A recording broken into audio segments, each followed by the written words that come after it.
सबको यथायोग्य अभिवादन करते हुए उस धरा को भी नतमस्तक हो जिसके ही फलने फूलने से वह अन्नदाता और हमारा जीवन फलता फूलता है। उस धरा में एक दरार न जाने कितनों की जिंदगी को दरदरा कर देती है। उस पर जल प्रवाह बढ़ता है तो उस किसान के साथ साथ हम सबकी जिंदगी की भी सुख शांति प्रवाहित हो जाती है। उस अन्नदाता की ही नहीं, हम सब की ये धरा जो अपनी छाती पर हल चलवाकर हमारे पेट की क्षुधा शांत करती है। दोस्तों, वह अन्नदाता रात दिन अपनी कर्म भूमि उस जमी को निहारता रहता है और उसे इस योग्य बनाता है जिससे वो और उसका समाज जठराग्नि से भस्म ना हो जाए। हर मौसम में वे ईश्वर के आगे हाथ जोड़े खड़ा रहता है। हे प्रभु, सूखा ना पड़े, बाढ़ ना आ जाए, टिड्डी ना खा जाए, बिजली ना गिर जाए। उसके जीवन में यही शब्द गूंजते रहते हैं। इनकी ही गूंज से वो हर पल घबराता रहता है, परंतु गांव से कोसों दूर बैठे हम सब उसकी गूंज सुन ही नहीं पाते, उसके अंदर की आग की तपन महसूस ही नहीं कर पाते। उसके आंखों से गिरते आंसू ही कहीं बाढ़ न ला दें। आज उस अन्नदाता के अंदर झांकते हैं कि उसके अंदर कितने अंतर्द्वंद चल रहे हैं। हर क्षण आशंका ही आशंका घेरे रहती है कि क्या हम इस धरा को झूमता लहलहाता देख पाएंगे। दोस्तों, आज मैंने उसी गांव में अपनी बोलती लेखनी का मंच सजाया है। आप सब भी उस मंच के माध्यम से उस अन्नदाता का संघर्षपूर्ण जीवन का सजीव दर्शन करें। वह अपनी सूखी पड़ी जमीन की दरारें देख रहा था और उसका बैल उसके चेहरे में पड़ रही चिंता की दरारें। दोनों उन दरारों को पाटने का समाधान ढूंढ रहे थे। पूरा गांव ईश्वर से प्रार्थना करने में जुट गया। हे भगवान, खुश हो जाओ। हे प्रभु, कुछ तो रहम करो, थोड़ा तो पिघलो और पिघल के बरस जाओ। हर किसान भगवान से यही दुआ मांग रहा था। आज एक किसान को लटकने को फिर मजबूर होना पड़ा। वह यह गम सहन नहीं कर पाया और बिना पानी ही जीवन से हाथ धो बैठा। वो बैल भैरव की ओर देखकर मानो कहना चाह रहा था, तुम मत लटकना जब तक मेरे कंधे मजबूत हैं। तुम्हारे हल को लटकाए रहेंगे, तुम्हें हताश नहीं होने देंगे। वह जानवर होकर भी उस किसान का उत्साह बढ़ा रहा था, परंतु हम सब ये भूल जाते हैं कि अगर किसान की फसल सूख जाएगी तो केवल वही भूखा नहीं सोएगा, हम सब भी निवाला नहीं डाल पाएंगे। चाहे कितना भी पैसा हो, सोना चांदी के बर्तन हो, कटोरी चम्मच ग्लास हो, पेट भरने के लिए दोस्तों उसमें दाल रोटी डालनी ही पड़ेगी। और वह सिर्फ और सिर्फ उस किसान से मिलेगी जिसकी आंखें सूखी पड़ी जमीन की दरारें देख विचलित हो रही हैं। कैसे सबका पेट भरेगा? उसके इस सब में हम सब शामिल हैं, पर हमने कभी उसे अपने में शामिल करने का विचार ही नहीं किया। किसी तरह उस भैरव ने और उसके बैल ने मेहनत करके फसल खड़ी कर ली, लहलहाने भी लगी। अब जमीन की दरार और भैरव के चेहरे की दरार धीमे धीमे भर ही रही थी कि मानसून की पहली बारिश ने खड़ी लहलहाती फसल की कमर तक पानी भर दिया।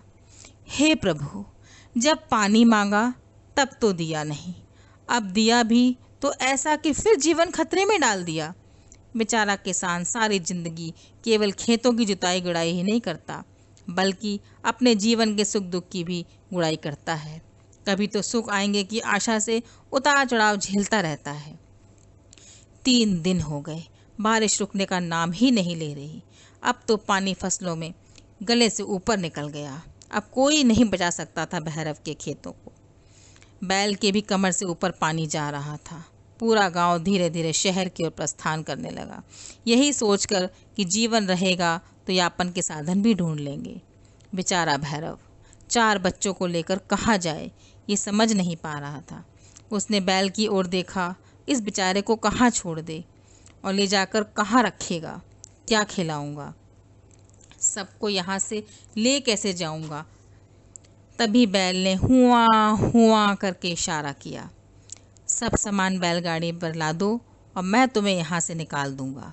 किसान ने बैल के आंखों से निकलते आंसुओं को अपने अंगोछे से पोंछा और 4 बच्चे, पत्नी और थोड़ा बहुत सामान ले बैलगाड़ी पर लाद शहर की ओर चल दिए।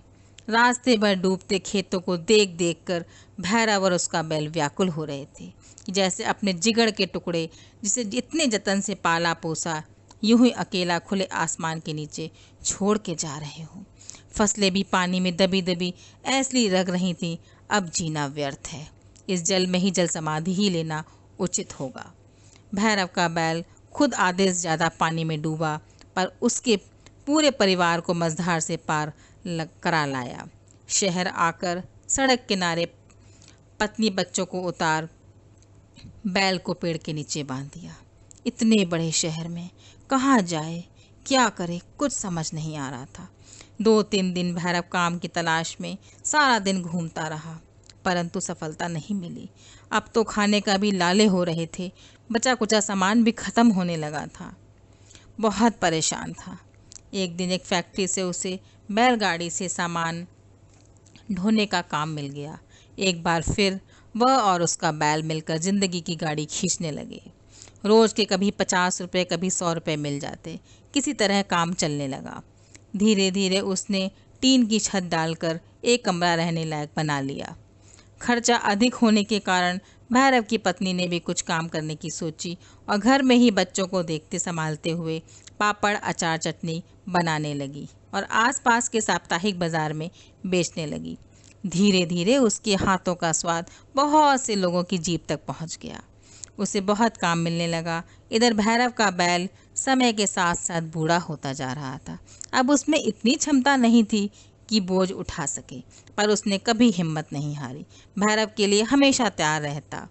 परंतु एक दिन भैरव को आभास हुआ कि उसका भोला बैल अब शिथिल हो चुका है, तो उसने उसके आराम करने की सलाह दी और खुद अपनी पत्नी के काम में ही हाथ बटाने लगा और बहुत सुखमय जीवन चलने लगा। सब बच्चों को थोड़ा बहुत पढ़ा भी रहा था। सबसे बड़ा बेटा तो शिक्षा पूरी होने वाली ही थी। नौकरी की तलाश करने को बोलने पर कहता था, नहीं बाबू, मैं नौकरी नहीं करूँगा, गांव के अपने बर्बाद हुए खेतों के लिए कुछ करना चाहता हूँ। बेटे की बात सुन भैरव की आंखों में चमक आ गई कि शायद मेरी नष्ट भ्रष्ट अमानत अब फिर से लहलहा उठे। एक दिन पूरा परिवार बैल के साथ गांव पहुंचा। सब इतने वर्षों बाद गांव देखकर बहुत खुश हुए कि सच में गांव जैसी शांति आत्मीयता शहरों में कहाँ। भैरव का बेटा बाबू और बैल के साथ खेतों को देखने गया। सब असहाय से सूखे पड़े थे, जैसे किसी अपने के आने की बाट जो रहे हों। भैरव के बेटे ने बहुत मेहनत करी, नई नई तकनीकी सुविधाओं से पुनः फसलों को खड़ा कर दिया। वह हर हफ्ते गांव आता और फसलों की पूरी देखरेख करता। जब फसल पूरी तैयार हो गई, कटने से पहले उसने सबसे कहा, चलो आज फसल कटाई का महोत्सव खेत चलकर मनाते हैं। भोला बैल भी जैसे खुशी जाहिर करना चाहता हो, जोर से सिर हिलाने लगा। आज सुबह से ही भोला सुस्त था, शायद अस्वस्थ महसूस कर रहा था, परंतु गांव जाने की बात सुन हिम्मत कर उठ खड़ा हुआ। वो बहुत खुशी खुशी गांव पहुंचे। एक नहीं 4-4 खेतों को भैरव के बेटे ने तैयार कर लिया था। सब पूरे शबाब पर थे। भैरव और उसका बैल खेतों के लहलाते फसलों को देख मानो झूमना चाहते हों। बैल की तबीयत बिगड़ती जा रही थी। वो वहीं खेतों में गिर गया, परंतु उसके चेहरे पे संतुष्टि प्रसन्नता साफ झलक रही थी, मानो घर का बुजुर्ग अपनी पूरी जिम्मेदारी कर्तव्य निभा अब सुख शांति से परलोक से धार रहा हो। भैरव को सुख संपन्न देख भोला बैल ने जैसे अपनी जिम्मेदारी पूरी की हो। थोड़ी ही देर में धीरे से उसने फसलों को देखते हुए आंखें बंद कर ली। फसलें भी हवा के झोंके से उसकी ओर ऐसी झुकी जैसे सच्ची श्रद्धांजलि दे रही हों। भैरव बोला कि चेहरे को ही देखे जा रहा था कि उस दिन भोला ना होता तो मझधार से कौन निकालता, शहर कैसे जाते। वहाँ भी उसने हमारा जीवन सुखमय बनाने के लिए अपनी पूरी शक्ति लगा दी। सच, जानवर होकर भी भैरव को बेटे की तरह समझ पिता का कर्तव्य निभाया और उसके पैरों पर खड़ा कर सुख शांति से परलोक से धार दिया। भैरव ने पूरे विधि विधान से भोला का क्रियाक्रम किया और वहीं गांव के मकान बनवा के रहने लगा और उसकी पत्नी और बहू पापड़ अचार का काम संभालने लगे और बेटा और वह खेतों की देखरेख करते रहे। आज उसकी जन्मभूमि ही कर्मभूमि बन जिंदगी की सुखमय फसल को हरियाला बनाने में जुटी थी।